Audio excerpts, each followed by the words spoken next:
passando, pelo que vem acontecendo, mas também prometendo a vocês, como bem falou o vereador Eudes antes de mim, a polícia vai apurar. Se for inocente, não tem por que ter medo. Para que tanta preocupação? Para que querer invadir? Para que querer quebrar? Para que querer chegar até a bater? A polícia não, a justiça está tomando conta disso.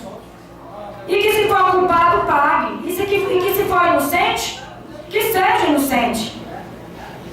E se qualquer um da gente aqui tiver cometido alguma injustiça, pode ter certeza que a gente também será punido.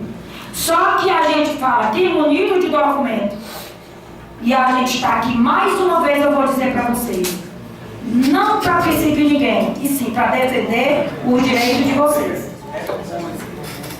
Eu quero aqui terminar o meu pronunciamento desejando a todos vocês um Feliz Natal, um próspero Ano Novo, esperança de 2014, se Deus quiser não seja igual a 2013, que os direitos de vocês sejam reconhecidos, que vocês sejam valorizados e que realmente o que é do povo venha para o povo.